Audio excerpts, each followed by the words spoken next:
그러니까 저승에는 법칙이라는 게 있다. 아무 때나 시작되고 예고 없이 끝난다. 그것이 하던 일이든 하려던 일이든 상관없었다. 이번에야말로 잘해보겠다고 마음의 준비를 단단히 하거나 정말 잘 끝내보겠다고 한창 신이 나 있을 때 그 일은 허망히 끝나버리고 만다. 이번에도 그랬다. 그리고 나는 그 일로 무척 화가 나 있었다. 이제 제대로 시작하나 했는데 벌써 끝입니까? 그래서 불만이냐? 허탈합니다. 일할 기분이 사라져버렸어요. 한참 잘 되고 있었는데 말입니다. 멈춰달라고 부탁한 것이 영지였어. 그 정도라면 충분하겠다고 말이야. 우린 의뢰인 행복을 위해 일하는 놈들이니까 의뢰인이 만족했다면 잘한 것이다. 새로운 의뢰인이 부탁하는 일도 저번처럼 잘하면 되지 않느냐? 우리는 어느새 언젠가 지나쳤던 좁은 복도에 도착했다. 얼마 전에 영지의 부탁이 적힌 종이 뭉치를 들고 장비와 걷던 복도였다. 빛도 안개도 아닌 흰색의 벽과 바닥이 경계도 불분명한 구조를 이루고 침묵이 벽과 벽 사이를 채우던 그곳이었다. 그런데 얼마 전 지났던 그 길이 분명한데 약간 달라졌다. 아니, 저번과는 많이 다르다. 아무도 없었던 그 복도에 가득 찬 영혼들로 북적이고 있었기 때문이다. 도대체 무슨 일입니까? 어리둥절해서 물어보는 나를 향해 장비가 속닥였다. 아휴, 월하양이 온다는 소문이 퍼져서 이런 것 아니냐? 저승에 온 지 500년. 건드리면 죽는다는 소문만 파다한 투구꽃이라는 별명에 그녀의 비밀이 벗겨지는 날이 왔다는 소문이 쫙 났더구나. 그런 눈으로 보지 말아라. 나도 며칠 전에 술 한잔 걸치고 네 친구 뭐였더라? 이름이 앨런? 그래, 앨런에게 한마디 흘린 일밖에 없었단 말이다. 앨런인가 그놈은 입이 아니라 스피커를 달고 다니는 모양이다. 군중 속 영혼 한 명이 장비를 발견하고 애원했다. 우리도 방청하게 해주세요. 여기서 이러시면 곤란합니다. 의뢰인이 마음 깊이 서린 한을 털어놓는 자리에 수많은 영혼을 모시기 어렵다는 것은 여러분들도 잘 아시지 않습니까? 장비의 설득도 여기서는 무용지물이다. 다들 한마디씩 하느라 주인은 더 시끄러워졌다. 우리들도 조용히 듣기만 하겠습니다. 절대적으로다가 비밀을 지키겠다 이 말씀이 있죠. 구경만 할게요. 월하양이 궁금해서 그럽니다. 장비는 고개를 절레절레 저었다. 양손을 하늘에 쳐들고 그만들 하십시오. 곤란합니다. 규정이라는 것이 있는 법입니다. 하고 외쳤지만 구경꾼들은 아까보다 더 많아지고 있었다. 곧 복도를 꽉 메우고도 부족해서 넘칠 지경이었다. 이것 보세요. 거긴 안 됩니다. 거긴 기억의 문이에요. 의뢰인이 아니면 누구도 열 수 없습니다. 박진환, 너 거기서 뭐해? 나 좀 도와줘. 장비의 큰 덩치가 이리 뛰고 저리 뛰었다. 그러나 영혼들은 아까보다 더 많아져서 서로 밟고 밟히는 통에 여기저기서 비명소리가 난무했다.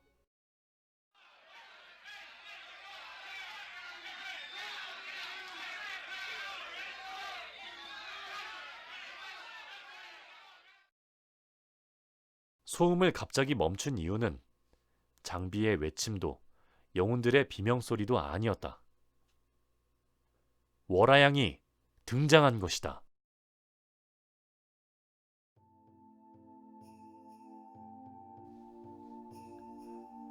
월화양은 언제나와 같은 차림이었다. 곱게 빗어올린 머리에 화려한 비녀를 꽂았고 검은 베일이 드리워진 전모를 썼다. 원래는 화려하게 늘어졌을 보라색 한복치마는 멋스럽게 허리를 감아 하얀 속바지 발목 부분이 보일 만큼 짧게 올려 묶었다. 나비처럼 치마 한쪽을 잡아 올리고 나붓나붓 걷는다. 월하양이다. 야, 섬섬옥수의 고운 얼굴 좀 봐라. 절세 가인이란 저런 일을 이르는 말인게야. 장비가 좋아서 죽겠다는 표정을 감추지 못하고 떠들었다. 모여있던 군중도 숨을 죽였다. 누군가 침을 꼴깍 넘기는 소리만 들려온다. 월화양은 걸음을 멈추고 주위를 둘러보았다. 난감한 표정이었다. 어디로 갈까요? 그녀의 질문에 장비가 정신을 차렸다. 단박에 복도 끝까지 달려간 그는 하얀 문을 힘껏 열어젖혔다. 여기 기억의 방으로 가시면 됩니다. 월화양이 방문 앞에 서자 곳곳에서 탄식이 흘러나왔다. 우리도 듣게 해줘요. 이 깊은 곳까지 왔는디 그냥 가라니. 너무한 거 아니에요? 월화양 목소리라도 듣게 해달란 말입니다. 옹성거림이 더 커지자 장비가 입을 열었다. 여기까지 밖에는 못 들어옵니다. 여러분, 정숙하세요. 허허 참. 아휴, 저주전단반이 생긴 이래 이런 적이 처음이라 죄송합니다, 월하양님. 월화양은 차분했다. 꽃잎 같은 입술을 열자 가야금 같은 목소리가 흘러나왔다. 저 같은 이가 뭐라고 제 이야기를 듣자고 여기까지 오셨습니까? 가릴 것도 숨길 것도 없으나 혹시라도 별것 아닌 이야기로 귀중한 시간을 빼앗을까 저어댈 뿐입니다. 그녀의 목소리에 화답이라도 하듯 중간쯤에 서 있던 이가 한 발짝 나섰다. 저승에서 차고 넘치는 유일한 것이 있다면 시간입니다. 가거나 오거나 아무 의미 없는 이곳에서 그대의 귀한 사연을 듣는 일보다 더 값진 것이 어디 있겠소? 월화양이 장비를 바라보자 장비는 어쩔 수 없다는 듯 양팔을 벌려 보였다. 기억의 방에는 월하양님과 박진한 그리고 저를 제외하고는 아무도 못 들어갑니다. 법칙이 그러니 아무리 애원해도 소용없어요. 기억의 방에 누구도 들어갈 수 없다는 것은 누가 만들어낸 법칙입니까? 월화양의 목소리가 주위를 울렸다. 장비는 그만 움찔한다. 그거야. 제가 저주전단반을 맡았을 때부터 아니 처음에 저주전단반이 생겼을 때부터 있었던 법칙입니다만. 처음부터 정해진 것은 없습니다. 법칙은 만들어내고 다시 고치라 있는 것입니다. 이건 곤란합니다. 장비의 대답은 군중들의 환호성에 허망하게 묻혔다. 제 이야기를 듣고 싶은 분들은 누구라도 상관없습니다. 들어오세요. 제 기억의 방으로. 월화양은 무대 위에서 잠시 숨을 고르는 모양이었다. 그윽한 눈을 들어 주위를 한번 둘러본다. 이어 그녀의 잔잔한 목소리가 기억의 방 안에 퍼졌다. 옛날 옛적 조선 평양에 기생 한 명이 살고 있었다.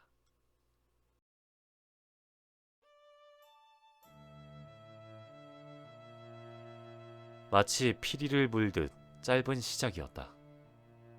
끊어질 듯 한숨 쉬듯 그녀의 이야기가 조용히 이어졌다. 아비는 반쪽만 양반이었다. 어미는 대갓집 자손이나 첩의 딸이었던지라 그들의 딸은 기생이 아니면 첩이 될 팔자였지.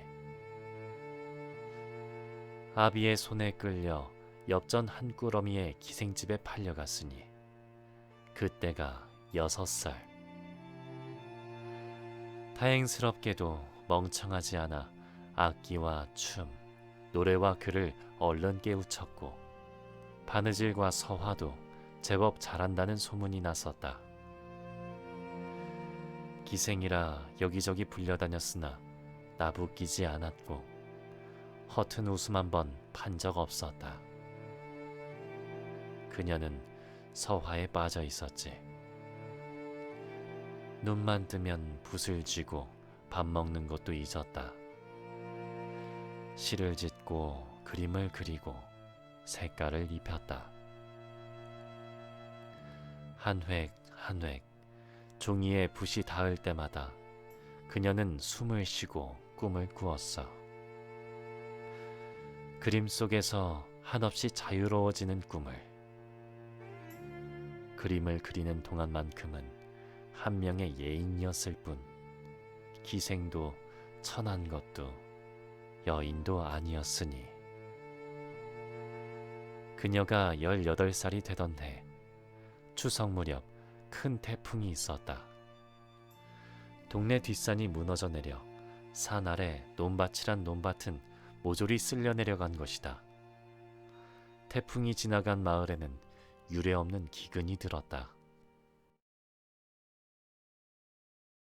월화양의 목소리가 아득히 멀어지는 듯했다. 순간 내 몸이 바닥에서 떠올라 하얀 벽을 향해 돌진했다. 펑 하며 벽과 부딪힌다 싶은 순간이었다. 어느새 내 발이 흙바닥에 내려섰다. 나는 낯선 한옥마당에 서 있었다. 언뜻 봐도 화려한 기와집들이 늘어서 있다. 따가운 햇살이 확실한 음영을 들이우는 걸 보면 오후 2시쯤 되었으려나? 창문을 활짝 열어라. 눅눅해진 종이는 대청마루에 내다 말리도록 하고. 낯익은 목소리가 들리자 순간 가슴이 철렁 내려앉았다. 시간을 짐작하느라 하늘을 올려다보던 내 눈에 여인이 들어왔다. 연녹색 저고리에 붉은 치마를 입고 밝게 웃으며 걸어나오는 그녀는 월화양이었다. 그녀가 걸음을 옮길 때마다 사그락 치마 소리를 낸다. 여종인 듯 보이는 이들에게 몇 가지를 더 시키고 그녀는 우물가로 나섰다. 물을 길어 올리더니 대야에 붓는다. 먹물이 묻은 손을 씻으려는 듯 팔 소매를 걷어 올리자 눈부시게 하얀 팔이 햇빛에 드러난다. 한동안 대야에 손을 담그고 있던 그녀의 가녀린 몸 위에 커다란 그림자 하나가 들이운다. 날띠 낡았지만 제법 큰 갓을 쓴 사내다. 여기저기 기운 자국이 선명한 낡은 도포가 나른한 오후바람에 흔들렸다. 사내를 발견하자 월화양은 재빨리 앉아있던 자리에서 일어섰다. 미안하오. 놀라게 할 생각은 없었습니다. 남자가 깍듯한 경어로 말을 걸었지만 월화양은 본체만체다. 대답도 없이 걸어가는 그녀를 남자가 슬쩍 가로막았다. 천한 기생이라 하여 백주 대낮에 희롱해도 된다 생각하십니까? 냉랭한 대답이 돌아왔다. 아닙니다. 저는 단지 대청마루에 널어둔 그림을 그린 이가 누구인지 알고 싶어서 묻는 것입니다. 오해는 마시오. 그림이요? 맞습니다. 나비는 포르르 곧 날아오를 듯하고 고양이는 야옹 소리를 내며 종이에서 뛰쳐나올 것 같고 목련하는 꽃잎을 툭 떨굴 것만 같은 섬세 하나 조잡하지 아니하고 색채를 넣어도 천하지 않은 저 그림들을 그린 분을 찾고 있습니다. 남자의 목소리가 귀에 익었다. 시원시원한 태도가 호방하다. 듣기 좋은 목소리임에도 가슴 속에서 불쾌감이 치솟는다. 어딘지 모를 불안함이 나를 엄습했다. 월아양이 바쁘게 내딛던 발걸음을 멈춘 것부터가 불길했다. 그림 그린 이는 왜 찾으시나요? 저는 과거 시험을 보러 한양으로 가고 있는 중입니다. 며칠 전에 닥친 태풍으로 주막이 무너져 음식을 구하지 못해 요기할 것을 찾다가 이 고을까지 들어왔습니다. 고을 사람들이 이곳에 서화에 능한 분이 계시다 하니 가르침을 받고자 합니다. 멀쩡한 선비께서 기생들이 모여 사는 취양로에 오셔서 기생을 스승으로 모시겠다 하십니까? 농이 지나치십니다. 배우고 가르치는데 신분이 무슨 소용입니까? 가르치는 이는 당연히 스승이지요. 배우는 이는 그가 누구든 학생일 뿐이지요. 남자가 듣기 좋은 소리로 웃었다. 그림 그린 이가 저 같은 기생이라도 말씀이십니까? 월아양의 다짐에 남자가 대답했다. 당연히 스승님으로 모셔야지요. 저는 강화 사람 임수인이라고 합니다. 부족한 능력이지만 제자로 받아주신다면 열심히 배우겠습니다. 제발 가르침을 주십시오. 말을 마친 남자가 고개를 돌려 내 쪽을 바라보았다. 창백하니 잘생긴 얼굴이 햇빛 아래 드러났다. 설마 하던 내 마음은 그대로 와르르 무너져 내리고 말았다. 월아양과 마주서서 시원하게 웃고 있는 미남자의 얼굴은 다름 아닌 내 동생 박정한의 것이었다.